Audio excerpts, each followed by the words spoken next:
Durante mucho tiempo la medicina, la visión de la medicina era puramente fisiológica. Luego se descubrió que había algo que era el psiquismo, que era la mente, y se separaron perfectamente uno del otro. O era físico o era psíquico. Luego se pasó más adelante a interpretar como somatopsíquico o psíquico-somático. ¿De qué forma lo físico podía influenciar sobre lo psicológico y las emociones sobre lo físico? Soy Eduard Gasset, bienvenidos a mi canal. Si no os habéis suscrito, os animo a que lo hagáis, deis un like también para que este vídeo pueda ser visto por más personas. Como os decía, durante tiempo hubo una separación muy clara entre lo que era físico, fisiológico y lo que era psicológico.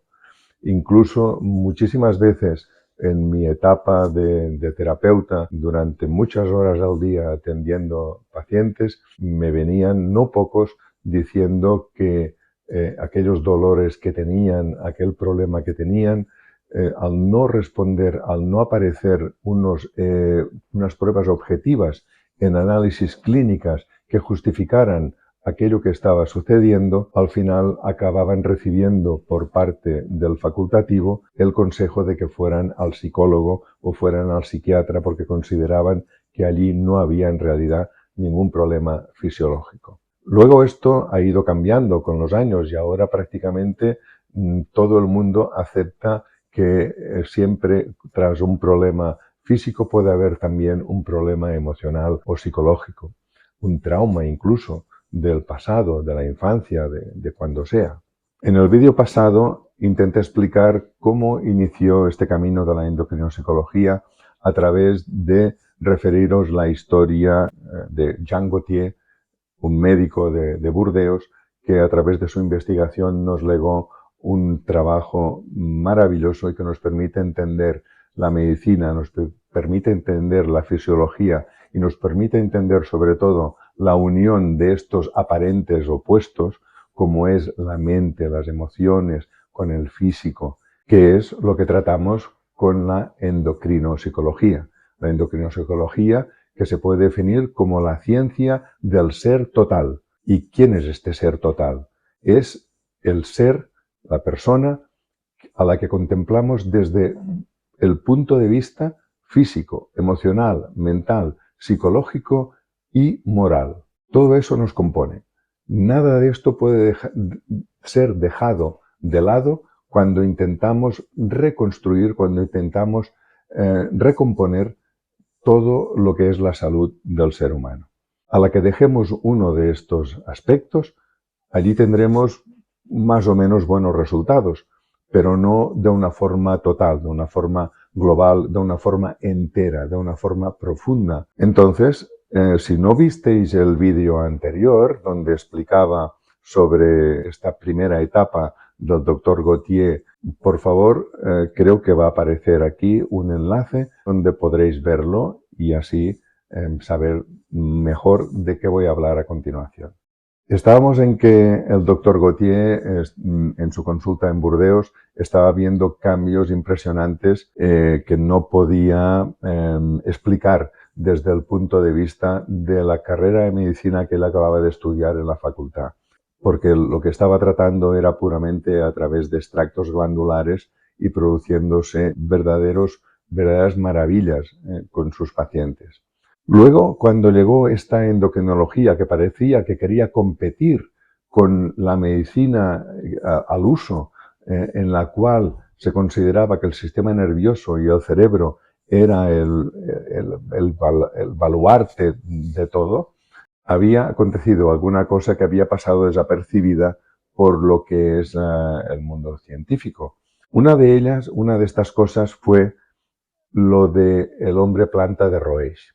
Esto merece un capítulo verdaderamente aparte y voy a procurar dedicárselo, pero como adelanto, digamos que el hombre planta de Roesch es el nombre del médico que lo presentó a la comunidad científica. Roesch, el hombre planta de Roesch, era alguien que no tenía en absoluto ninguno de las cosas que podemos calificar como que nos distinguen dentro de nuestra categoría de ser humano. que sería una ideación, que sería una intención, que sería un pensamiento, que sería una memoria, que sería una inteligencia, más o menos, una posibilidad de interactuar con el exterior, con el medio externo. Nada de esto. El hombre planta de Roesch era, como el nombre ya prácticamente nos descubre, como una planta, verdaderamente, sin emociones, sin ningún tipo de capacidad para crear nada. De hecho, podríamos decir que a este hombre planta o este muchacho planta de Roesch, si le hubieran hecho cualquier afrenta o incluso se hubieran colocado a sus progenitores frente a él y les hubieran quitado la vida, incluso, él no hubiera hecho ningún ademán ni hubiera manifestado ninguna emoción en absoluto. Entonces, este hombre planta de Roesch, ¿qué era en realidad? ¿Qué le pasaba? ¿Por qué era tan distinto de cualquier otra persona? Pues muy sencillo. Este hombre planta de Roesch nació sin tiroides. Tenía cerebro, tenía todos los demás elementos, el cerebelo, tenía el bulbo, tenía todos los elementos que consideramos importantísimos en el sistema nervioso, pero no tenía algo que demostraba ser más poderoso y más importante que este propio cerebro. No tenía tiroides. En el vídeo anterior vimos cómo el propio doctor Gautier, que estaba aquejado de un hipotiroidismo congénito, a él solamente le llegó hasta el punto de sufrir unos retrasos en cuanto al aprendizaje de las cosas más primarias, en cuanto a la vida, que es andar, que es hablar, que es relacionarse, y luego también tenía problemas en los estudios. Pero él tenía tiroides, aunque estuviera funcionando de una forma lenta, de que estuviera funcionando de una forma no adecuada, pero tenía tiroides. Y cuando tomó el extracto de tiroides, esta pudo rehacerse, pudo reaccionar, y allí teníamos entonces a un genio, un verdadero genio. ¿Cómo se puede pasar de una cosa a la otra? En cambio, el hombre planta de Roesch era eso, un vegetal. No tenía ninguna emoción, no tenía ninguna capacidad de redención en este caso.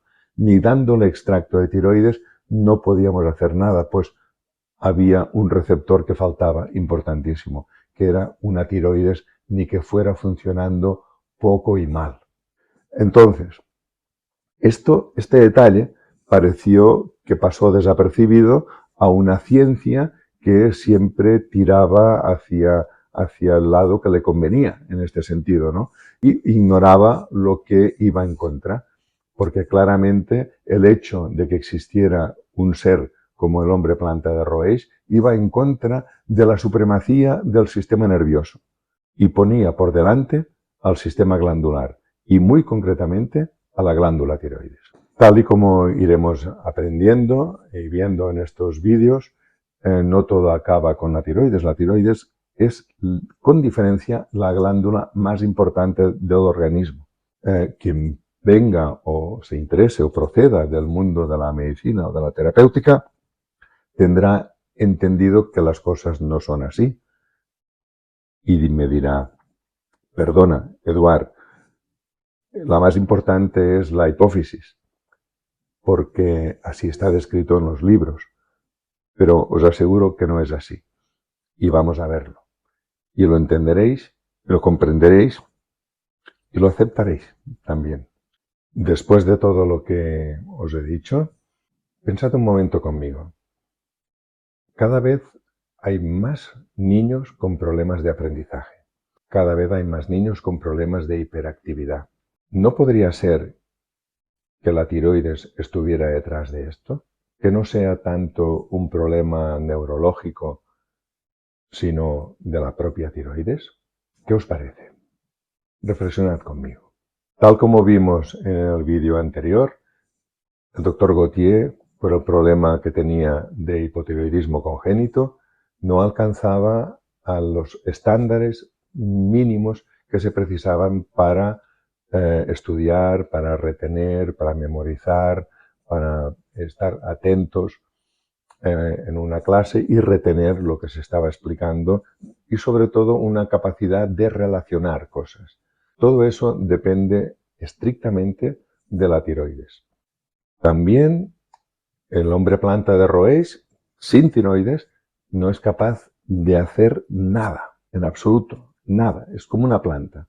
Pero digamos que la tiroides puede estar en un 100% de mal funcionamiento, como es el caso del hombre planta, pero puede estar en un 20% de mal funcionamiento, un 10%, un 30%, un 40% y así.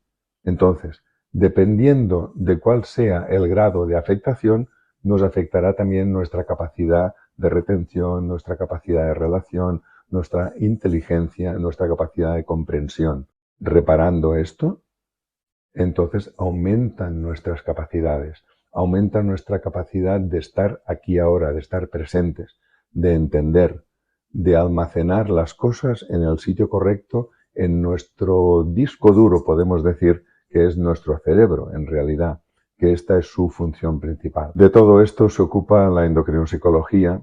La endocrinopsicología utiliza para solucionar estas cosas, para devolver esta fuerza a la tiroides y a las glándulas endocrinas en general, de un aparato, de un sistema que es el Equilios, que iremos conociendo conjuntamente. De todo esto se trata la endocrinopsicología, esta nueva ciencia, y si queréis saber más al respecto, podéis visitar mi página web y allí encontraréis más información, aunque en los próximos vídeos os seguiré informando al respecto para que todo quede meridianamente claro. Si este vídeo te resultó interesante y te planteó cuestiones que te hicieron mínimamente vibrar, ni que sea, por favor dale algún like.